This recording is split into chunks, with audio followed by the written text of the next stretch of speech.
जौन सा आपका सबसे योग्य संतान है उसको भेजिए बहस करने के लिए। हम बहस करेंगे आपसे। हम आपको बताएंगे कि मेरिट क्या होता है। क्या मेरिट है आपके लल्ला का? क्या का क्या मेरिट है? क्या मेरिट है? सिर्फ इस बात को छोड़ दिया जाए कि उनकी शकल हूबहू अमित शाह से मिलती है।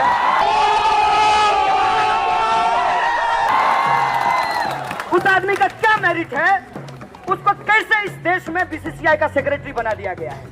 पूछेंगे कोई सवाल? कोई ठोकेगा ताल? बताएगा कि नेशन वांट्स टू नो?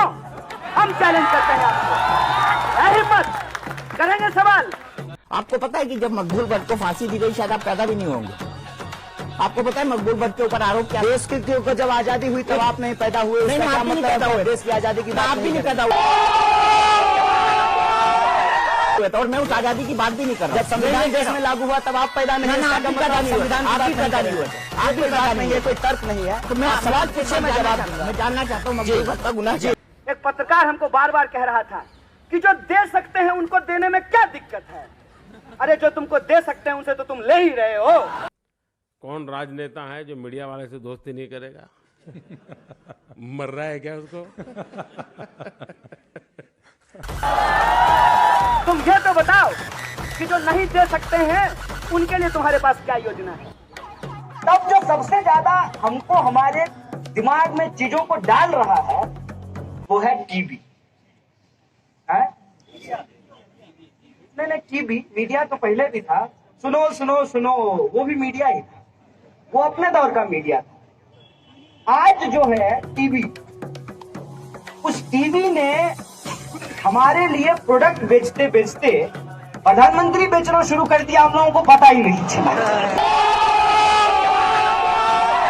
ठीक है, मतलब बुरा होने के लिए फेयर एंड लवली लगाइए, पैर फट गया है तो क्रैक लगाइए, नहीं शुद्ध पानी केंट देता है, ऐसा हेमामालिनी देती है।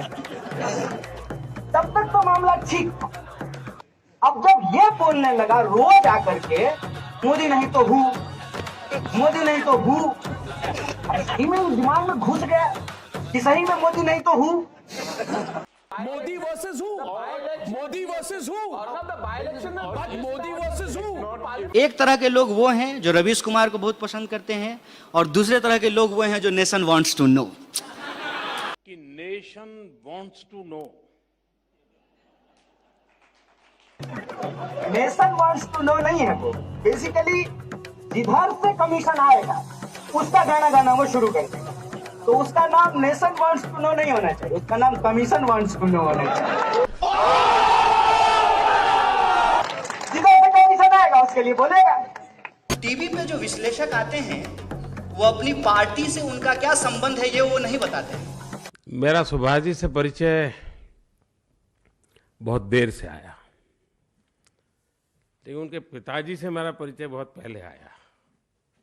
अब मैं भी भ्रमण करता था तो कहीं खाने का समय होता था तो उनके पिताजी के पास चला जाता था। कहते हैं मैं राजनीतिक विश्लेषक, ताकि लोगों के सामने क्या मैसेज जाए कि ये इंडिपेंडेंट आदमी है जो इतनी लंबी चौड़ी विंडो बनाकर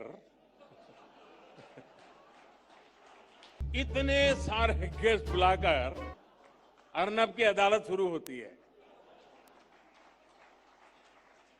और ये क्या कब रिस्की होता है क्या?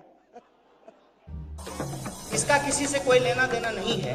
ये धूमकेतु है, ये ऐसे ही पृथ्वी का चक्कर लगा रहा है, ऐसा फील कराया जाता है। मान लीजिए कि मैं बहुत बड़ा इंडस्ट्रियलिस्ट हूँ और प्रधानमंत्री से मेरी दोस्ती है और मैं इस देश का 40% मीडिया ओन करता हूँ। Thank you so much sir.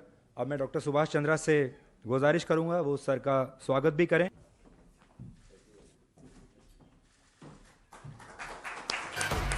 तो स्वाभाविक रूप से प्रधानमंत्री से कोई सवाल नहीं पूछेगा। दिन भर जो है वहां पे भक्ति चलता रहेगा। कि आज मीडिया से रिपोर्टिंग खत्म हो गई है। पहले रिपोर्टर हुआ करते थे, एडिटर हुआ करते थे, अब एंकर होते हैं। और एंकर की पॉपुलैरिटी इतनी ज्यादा है कि वो हर चीज के एक्सपर्ट हैं। वो मंगल के भी एक्सपर्ट हैं, चंद्रमा के भी एक्सपर्ट हैं, वो ज्योग्राफी भी जानते हैं, हिस्ट्री भी जानते हैं, पॉलिटिक्स भी जानते हैं। ऐसा कैसे हो सकता है? क्योंकि एंकर को एक्चुअली कुछ करना ही नहीं है। एंकर को सिर्फ और सिर्फ प्रोपेगेंडा करना है।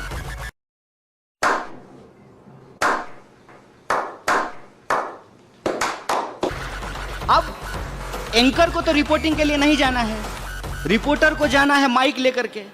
माइक के ऊपर टैग लगा हुआ है और आपके माइक के ऊपर रिपब्लिक का लोगो है, तो हैकल होंगे ना आप।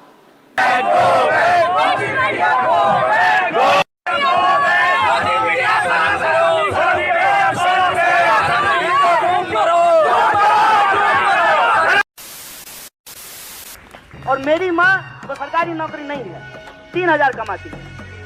बताइए, जेएनयू था, इतना पढ़ा के सिखा दिया है ना कि जो आप पे हुक्म चलाता है ना उसको हम आंख दिखाते हैं, आंख दिखाते हैं।